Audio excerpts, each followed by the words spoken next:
ধারাবাহিকের আগামী পর্বতে আমরা দেখব বড় ছেলের ওপর ভীষণই রেগে গিয়ে ঠাম্মি কিছু না খেয়ে ঘরেতে ভীষণ মন খারাপ করে বসে রয়েছে। ধ্রুব আসে ঠাম্মির ঘরেতে। ঠাম্মিকে খাবার খাওয়াতে গেলে ঠাম্মি কিছুই খায় না। এরপর জোনাকি এসে ঠাম্মিকে বলে, ঠাম্মি তুমি যতক্ষণ না পর্যন্ত খাবার খাবে আমিও কিন্তু কিচ্ছু খাবো না, এই আমি বলে দিলাম। তখন ধ্রুব বলে, আমিও খাবো না। একথা শুনে ঠাম্মি হাসে আর বলে, এরকম করতে নেই সোনারা, আজ আমি বড্ড নিরুপায়। যে পরিবারের জন্য আমার এত ত্যাগ, সেই পরিবারকে যে আমি কিছুতেই এক সুতোয় বেঁধে রাখতে পারলাম না। বড় ছেলে খালি আমাকে ভুল বুঝে গেল। এরপর জোনাকি বলে, ঠাম্মি এটা তুমি আমার ওপর ছেড়ে দাও। আমি ঠিক তোমার বড় ছেলেকে একদিন এই বাড়িতে ফিরিয়ে আনবো, না হলে আমার নামও জোনাকি না। তখন ঠাম্মি বলে, তবে তার আগে যে আরও একটা কাজ বাকি রয়েছে। তখন ধ্রুব আর জোনাকি মিলে বলে, কি কাজ? তখন ঠাম্মি ওদের দুটো হাত ধরে আর ধ্রুবর হাতের ওপর জোনাকির হাত রেখে বলে, আমি চাই দাদুভাই তুমি জোনাকিকে বিয়েটা করো।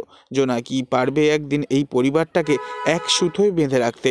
তো বন্ধুরা, কি মনে করেন আপনারা, মিঠাইয়ের মতন জোনাকি কি পারবে গোটা পরিবারটাকে হাসি মজা আনন্দের সুতোয় বেঁধে রাখতে? অবশ্যই কমেন্টে জানাবেন আর নেক্সট আপডেটের জন্য চ্যানেলটি সাবস্ক্রাইব করে রাখবেন। ধন্যবাদ।